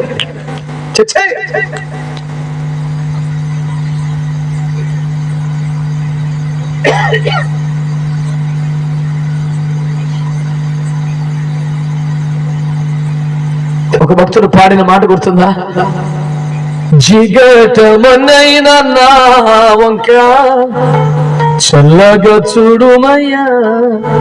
ఆయన చల్లని చూపు చాలా.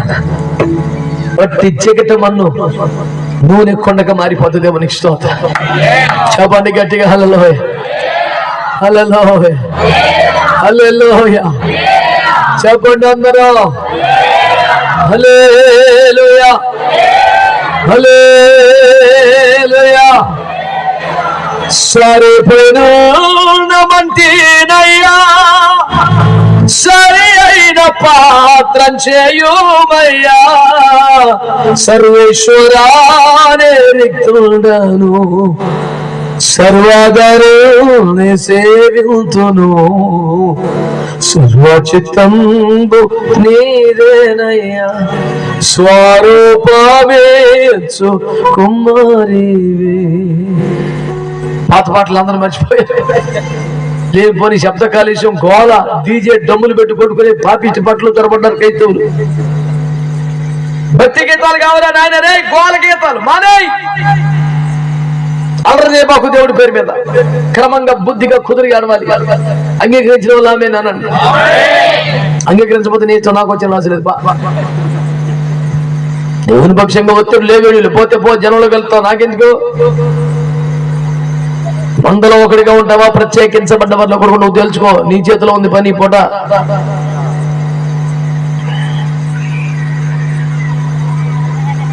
మొరపెడితే ప్రభువా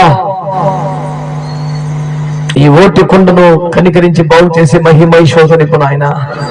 అప్పగించుకో. ఈ రాత్రి దేవుడు విశేష కృపతో నింపడానికి సిద్ధంగా ఉన్నాడు. ఆమేన్ చెప్పాలి. ఆమేన్ హల్లెలూయా. లేవీల మొత్తమును వారి మొత్తంతో చేర్చొద్దు, లేవీలను వారి పేర్లతో లెక్క పట్టొద్దు, వారిని సపరేట్ చేసేయమన్నాడు. తూర్పున్న వాళ్ళు దిగాలి, పడమరన వీళ్ళు దిగాలి, ఉత్తరాన్న వాళ్ళు దిగాలి, దక్షిణాన్న వాళ్ళు దిగాలని చెప్పాడు. మరి మేము విలేకరులు కూడా కాళ్ళు ఇచ్చారంటగా, మాకేది అని అడిగారు. ఏమన్నాడు దేవుడు? మీరు గుడారము చుట్టూ దిగవలెను. స్తోత్రం చెప్పండి. ఇది ప్రత్యక్ష గుడారం అయితే దీని చుట్టూ ఎవరు దిగాలంట? ఇలా సపరేట్ గా ప్రత్యేక ఏం లేదు. లేవీల పాలెము అని పేరు పెట్టాడు దానికి. గుడారమే కడే తక్కడే దిగాలంతే. దాని చుట్టూతో ఉండాల. ఎంతోమంది, ఇన్ని వేల మంది లేవీలలో అందరూ ఒకేసారి యాజకత్వం చేయరుగా.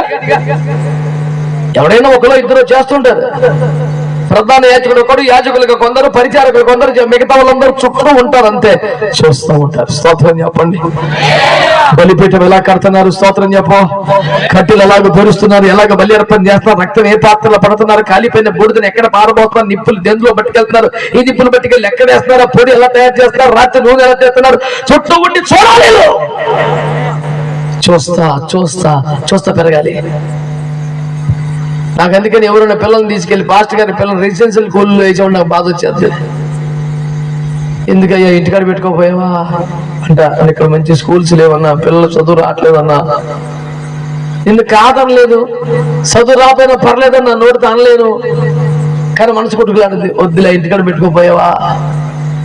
లేదన్నా ఇక్కడ మంచి కాన్వెంట్ లేవన్నా, ఏ రూపాయి చెప్పట్లేదన్నా. తోటలందరికీ 100కి 95 వస్తున్నాయి, మా పిల్లలకి 25 వస్తున్నాయి, అందుకే అందులో పెట్టానని. ఇలాంటి పరిస్థితి మా చిన్నప్పుడు మాకు వచ్చిందట. మా అమ్మా నాన్నలకు పెళ్లి చేసి కరెక్ట్ గా 7 రోజులకి ఒక భయంకరమైన పల్లెటూరు కారులో తీసుకెళ్లి మా తాతయ్య గారు అక్కడ దింపి ఇల్లు చూపించి, ఇది కొన్నాను నాన్న మీకోసం, ఇక్కడ ఉండి సేవ చేసుకోమని చెప్పి వెళ్ళిపోయాడు. ఎవరున్నారు ఏంటి, మంచి చెడ్డ ఏమీ లేదు. సరిగ్గా 4 రోజులకి బట్టలు చదువుకోమని తీసుకెళ్లి ఒక ఇల్లు చూపించింది, మీకోసం నన్ను తాళం చేతి పెట్టి ఇక్కడ సేవ చేసుకోమని చెప్పి వచ్చేసాడు. ఎవరున్నారు, చర్చి ఏది, విశ్వాసం ఏది, మనుషులు ఏది, డబ్బులు ఏం అడిగేంత సీన్ కూడా అయితే నోరు మూసుకొని ఉండటమేక. ఆ కష్టాల సుడిగుండాల కన్నీటి సేవలో మేము పుట్టాం. మా ఇంట్లో 3, నేను ఆఖరుణ్ణి. మా పెదనాన్నలో, చిన్నాన్నలో, అత్తలు అందరి పిల్లలు ఏలూరులో ఉండి మంచి కాన్వెంట్స్ చదువుకొని అనర్గళంగా ఇంగ్లీష్ లో మాట్లాడతారు. మాకేమో మండల పరిషత్ అమ్మ ఆ ఓ అర్రక ఇది బ్యాచి. మా అమ్మగారు అన్నారట, మనకి ఏలూరులో సొంత ఇల్లు ఉందిగా, ఒక పని మనిషిని పెట్టి పిల్లల్ని అక్కడ పెట్టి ఇంగ్లీష్ వీళ్ళు కాన్వెంట్లు చేద్దాం. మనకేం డబ్బులు లేవా, మనకి ఇల్లు లేదా, మనకి డబ్బులు లేవా, మన పిల్లలకి ఎందుకు గతి? అందరూ రేపొద్దున పెద్దవాళ్ళు వెనకాల ఇంగ్లీష్ లో మాట్లాడుతున్న మన పిల్లలకు మాత్రమే రాకపోతే 10 మందిలో పిల్లలు సిగ్గుపడతారు, అవమానంగా భావిస్తారు, వాళ్ళు ఎగతాళి చేస్తారు. మా అమ్మ నాన్న మమ్మల్ని సరిగా చదివించలేదని పిల్లలు బాధపడతారు. అలా ఉండకూడదు. పిల్లలకి మన వంతుగా మనం కష్టపడదాం. వారానికి ఒకసారి నువ్వు నేను వెళ్ళి చూసి వద్దాం. ఇక్కడ నమ్మకంగా సేవ చేసుకున్న పిల్లలు మాత్రం మనం చదివిద్దాం అన్నారట. కన్నీళ్లతో అలా చెబితే మా నాన్నగారు ఒక 10 నిమిషాలు మౌనంగా ఉండి, సరే అమ్మా నీవన్నట్టు మనకి ఇల్లులు ఉన్నాయి, ఆస్తులు ఉన్నాయి, డబ్బులు ఉన్నాయి, పని వాళ్ళు ఉన్నారు, చదివించగలం, కరెక్టే. నీవు చెప్పినట్టు వాళ్ళు ఏలూరులో పెట్టి కాన్వెంట్లో చేరిస్తే ఇంగ్లీష్ వచ్చుద్ది, కానీ మన దగ్గర పెట్టుకుంటే సేవ వచ్చుద్ది, ఏం చేద్దామన్నారట. ఒక పావు గంట ఏడిసి మా అమ్మగారు, సర్లేండి ఎంతైనా సేవ గొప్పది కదా, ఫోన్లేండి మన పిల్లల అవమానాల పాలైనా, ఇంగ్లీష్ దాని ముద్దులని అందరూ తిట్టినా, 10 మందిలో సిగ్గుపడాల్సి వచ్చినా వారు ఎలా భరించాలో, సహించాలో, ఓర్చుకోవడం నేను నేర్చుకుంటాను తల్లిగా. మీరు మటుకు ఇక్కడే ఉంచున్నాను. మాకు ఇటువైపు అటువైపు బంధువులు అందరూ ఇంగ్లీష్ మీడియం చదువుకున్నారు, మేము ముగ్గురమే తెలుగు మీడియం చదువుకున్నాం. కానీ దేవుని కృపలో ముగ్గురం సేవలో ప్రభు పిలుచుకున్నారు, ముగ్గురిని దేవుడు వాడుకుంటున్నాడు.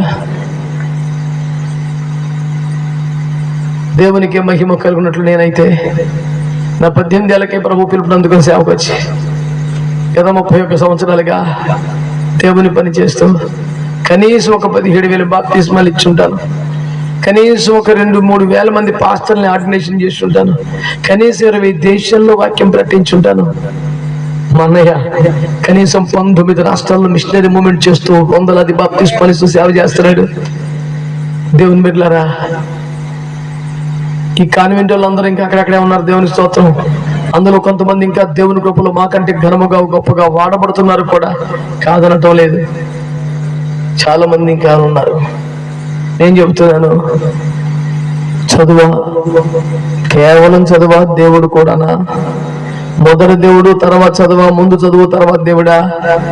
ఏదైనా ఒక నిర్ణయం తీసుకునే అవకాశం నీకుంది. రాత్రి నీ ఇష్టం, అది నీ ఇష్టం.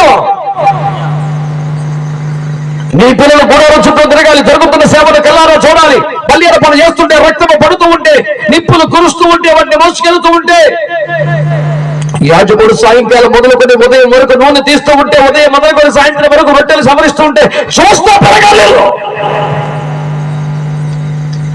సేవానుభవాల్లో పెరగాలి పిల్లలు.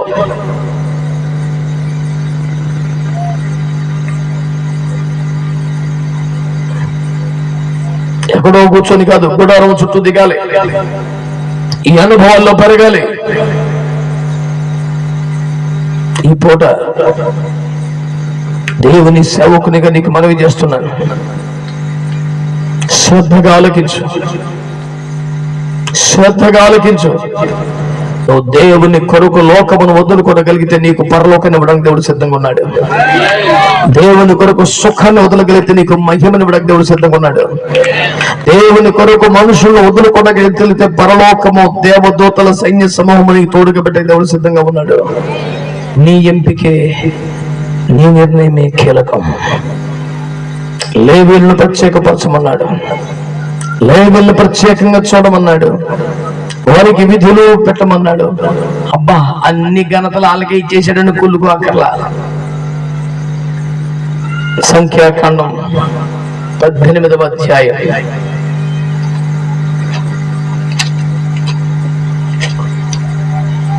మేము అమాయకులమా, మేము అనాథలమా, అన్ని అలాగేనా, మాకేమి లేవా?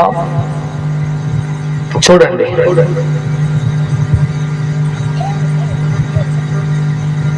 ఇరవై 23వ సంఖ్య 18:23. అయితే లేవీయులు ప్రత్యక్షపు గుడారం యొక్క సేవ చేసి వారి సేవలోని దోషములకు తామే ఉత్తరవాదులయ్యుందురు. సేవలు ఏమైనా పొరపాట్లు జరిగితే రేవెట్టిస్తాడు, నాన్న ఎవరిని ఏమండంట? సేవలో దోషములకు లేవీయులే ఉత్తరవాదులు. ఇంకా ఇశ్రాయేలుల మధ్యను వారికి స్వాస్థ్యమేమీ ఉండదు. ఓహో, ఇది మీ తరములకు నిత్యమైన కట్టడ. ఇంకా అయితే ఇశ్రాయేలులు యెహోవాకు ప్రతిష్టార్పణముగా అర్పించు దశమ భాగం, ఇశ్రాయేలు దేవుని సంఘ ప్రజలు ఇచ్చే ప్రతిష్టార్పణలు గాని దశమ భాగములు గాని లేవీయులకు ఆ లేవీయులు తెరవలను. అందుచేత మరి ఇశ్రాయేలుల మధ్యను స్వాస్థ్యము సంపాదించకూడదు. ఆమె గట్టిగా ఆమేన్. లేవీలో గొప్ప, లేవీలు ఆశ్రయించాలి, లేవీలో మొయ్యాలి, లేవీలో చూడాలి, లేవీ అంతా లేవీలే మొత్తం వాళ్ళకే ఇచ్చేశాడు. అదేం పీలో మొక్కర్లేదు. లేవీలకు ఇశ్రాయేలుల మధ్యలో స్వాస్థ్యమును కొడతాం అని పైన చెప్పాడు, కింద స్వాస్థ్యమును సంపాదించకూడదు అని చెప్పాడు. నీకు నేను ఎవరు? నువ్వు తెలివిగా సంపాదించకూడదు.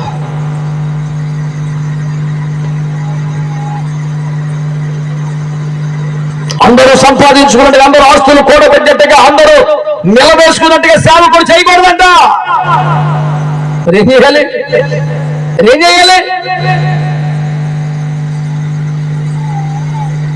అబ్రహాము వెండి బంగారములు కలిగిన ఐశ్వర్యవంతుడయ్యాను. ఏం చేశాను?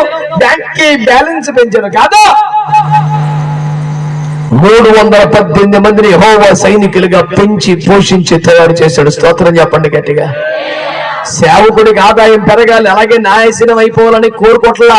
ఆదాయం పెరగవచ్చు, పెరిగితే అతని ఇంత శిష్యుల సంఖ్య పెరగాలి, కానీ బ్యాంకులో మూట పెరిగేది కాదు. యేసు రక్తం ఇచ్చేయి. స్తోత్రం చెప్పరా? హల్లెలూయా, హల్లెలూయా. ఈ రాత్రి ఈ పిలుపుని ఎందుకు ఇస్తున్నానో తెలుసునా? నీలో ఎవరైనా మహిమగల దేవుని సేవకు రావాలనుకుంటే రావచ్చు. ఎవరైనా దేవుని సేవ చేయాలంటే చెయ్యొచ్చు. ఫలాని వారే చేయాలి, ఫలాని వారు చేయకూడదని భేదమేమీ లేదు. కాకపోతే నువ్వే ప్రత్యేకపరచుకోవాలి, నువ్వే ప్రతిష్ఠించుకోవాలి, నువ్వే సమర్పించుకోవాలి, నీవే పెంపుకోగలగాలి, దేవుని పక్షముగా నిలబడగలగాలి. తన పర చూడకుండా రోషం నీలోకి వచ్చేసేయాలి. బలిపీఠముల యొద్ద అర్పణలు తిని బతకాలి, వారిచ్చిన కానుకలతో బతకాలి. అంతేగాని నన్ను చదువుకుని నాకు తెలియదు, నేను 10 రూపాయలు సంపాదించగలని నువ్వు సంపాదించకూడదు. దేవుడు కూడా నీకు స్వాస్థ్యం ఇవ్వడు. నీకు యెహోవా ఏ స్వాస్థ్యమో కానుకలే శరణం. లేకపోతే షోవు ఉంటే కనుక ఇంకా 10 మందిని పెంచి సేవకులను తయారు చేయి, ఎంతకన్నా ప్రాజెక్టే లేదని చెప్పాడు. ఇలాగూ వచ్చేవారు మీలో ఉన్నారా? అమ్మో, ఒక ఆస్తి లేకుండా, ఒక స్వాస్థ్యం లేకుండా, మందిరం చుట్టూ ఇల్లు ఉంటే చాలా, అక్కడే బతికి సేవ చేయాలి చచ్చిపోయిందాక. మేము అపార్ట్మెంట్లు కొందాం అనుకున్నాం, సిటీకి వెళ్దాం అనుకున్నాం, మెడ తిరగకుండా బంగారం చేయని వేద్దాం అనుకున్నాం. మానేయ్, సేవమానేయ్, ఏదో వ్యాపారం చేసుకో, తప్పులేదు, నీ ఇష్టం. పెంచేసుకోవడానికి కాదు. ఈ పూట ఇలాంటి సమర్పణలకు ఎవరైనా ఉంటే, ఇలాంటి నడిపింపులకు ఎవరైనా వస్తే, ఇలాంటి వైరాగ్యానికి ఎవరైనా వస్తే, ఇలాంటి గుడారపు అనుభవాలకు ఎవరైనా వస్తే, వారిని ప్రత్యేకించడానికి వాడుకోవడానికి దేవుడు సిద్ధంగా ఉన్నారు. ఇలా సంపూర్ణ సేవ కొరకు కాకపోయినా నీ ఉన్న చోట ప్రత్యేకంగా బతికితే దేవుడిని వాడుకుంటాడు. యోసేపు సంపూర్ణ కాల సేవకుడేమీ కాదు. అతను ఓ దేశానికి ప్రధానమంత్రిగా ఎదిగాడు. తనున్న చోట అందరిలాగే బతకుండా ప్రత్యేకంగా బతికినందుకు దేవుడు అతను ఆశీర్వదించాడు. అంతఃపురములో కన్యలందరూ ఆయా కోరికలతో ఇది కావాలి అది కావాలని అలంకరించుకున్నారు. ఎస్తేరు మాత్రమే హేగే నిర్ణయించిన అలంకారం తప్ప నాకేమీ వద్దుంది. ఆమె రాణి అయిపోయింది. ఆమేన్, ఆమేన్. ఎవరినందరూ పిచ్చాపాటి మాట్లాడుతూ అటు ఇటు చూస్తున్నాడు, కొనసాగి చేస్తున్నాడు. కానీ వచ్చింది మొదలుగా తల ముంచుకొని పరిగి ఏరుకోవడం తప్ప కొద్దివారిని కానీ గొప్పవారిని కానీ తల ఎత్తి చూడకుండా ప్రత్యేకంగా బతికి ఉందన్న అనాథగా వచ్చిన బిడ్డ, విధవరాలు వచ్చిన బిడ్డ మహారాణిగా మారిపోయింది రూతమ్మ. ఎక్కడైనా నువ్వు ప్రత్యేకంగా జీవిస్తే దేవుడు కనపరుస్తాడు. పాపులలో చేరక ప్రత్యేకంగా ఉండే నడిపింపులకు వస్తే దేవుడు ఆశీర్వదిస్తాడు. నువ్వు ప్రత్యేకంగా జీవితానికి ఇష్టపడుతున్నావా? దేవుని కొరకు సాక్షిగా బ్రతుకుతావా? పరిశుద్ధుల జీవితంలో జాబితాలో నా పేరు ఉండాలని కోరుకుంటున్నావా? నేను సంపూర్ణ సేవ చేయలేకపోయినా సంఘంలో నమ్మకస్తులు ఉండాలని ఆశపడుతున్నావా? చివరికి సంఘ బిడ్డలకి ప్రాధాన్యత లేదంటూ ఉంది. అపోస్తలుల కార్యములు 6వ అధ్యాయంలో ఏం చెప్పాడు? మీలో మంచి పేరుగురు సాక్ష్యము కలిగిన వారిని, ఆత్మతో నింపబడిన వారిని 7 చూడండి, నువ్వు వారిని సంఘ పెద్దలుగా ఏర్పాటు చేస్తావని చెప్పాడు. అంటే నువ్వు సంపూర్ణ కాల సేవ చేయక్కర్లేదు.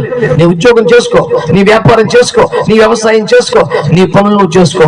కానీ పరిశుద్ధాత్మతో నింపబడి మంచి పేరు సాక్ష్యము కలిగి ఉంటే దేవుని మందిరములో ఒక పెద్దగా నువ్వు దేవుని సేవ చేయవచ్చు, సహకారిగా బతకొచ్చు. దేవునికి స్తోత్రం కలుగునగాక. ఫిలిప్పీ పత్రిక 4వ అధ్యాయంలో క్లెమెంతును మరొకరి గురించి వాళ్ళు సేవకు సహకరించారు. అవును, ఆ సహకారుల పేర్లు జీవ గ్రంథంలో రాయమని చెప్పాడు. దేవునికి స్తోత్రం చెప్పండి. నువ్వు సేవకు సహకరించే దేవుడు కావచ్చు. సబ్జెక్ట్ ఏదైనా, స్థానం ఏదైనా దేవుని కొరకు ప్రత్యేకంగా బ్రతికితే నిన్ను దేవుడు ఆశీర్వదిస్తాడు. కలిసిపోతావా లోకంతో, పాపంతో, సరదాలతో, ఆశలతో, కోరికలతో, బలహీనతలతో? లేక దేవుని కోసం ప్రత్యేకంగా బ్రతుకుతావా? సంపూర్ణ సమర్పణలోకి వస్తే ఒక లేవిడిగా దేవుడు వాడుకుంటాడు. నీ పని చేసుకుంటూ పరిశుద్ధంగా బతికితే ఒక పెద్దగా వాడుకుంటాడు.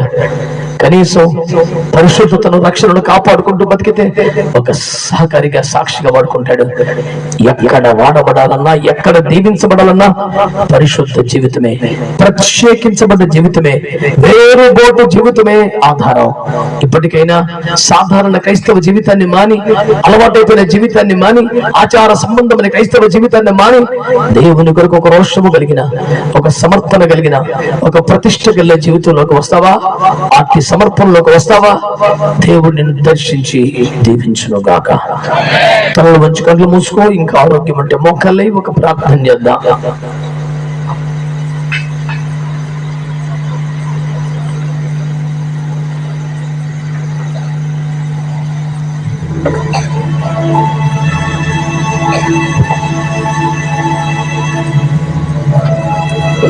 అందరూ కూడా అవకాశం ఉంటే మోకరించండి, లేదంటే కళ్ళు మూసుకోండి. స్వరం ఎత్తి చేతులు ఎత్తి అందరూ ఆగకుండా దేవునికి స్తోత్రాలు చెప్పండి.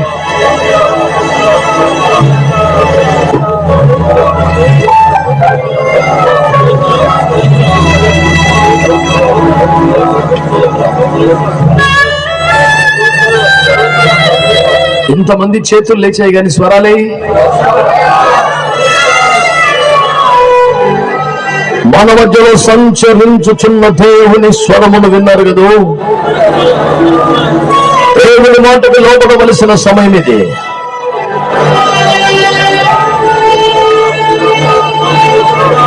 మీరు మౌనముగా ఉండే సమయం కాదు. ఒక తీర్మానం చేసుకోండి. నీకు ధనమా, జనమా, లోకమా, పరలోకమా, ఏం కావాలి? యెహోవా పక్షముగా ఉండేవాడు పక్కకి రండి అంటే రాగలవా? నీ స్వజనుల మధ్య నుండి ప్రత్యేకపరచుకోగలవా? నాకు దేవుడే ముఖ్యమని చెప్పగలవా? అనుబంధాలు, ఆప్యాయత, రక్త సంబంధాలు తెచ్చేసుకోగలవా? చాలా మంది నిశ్శబ్దంగానే ఉంటున్నారు. ఎందుకు మరి?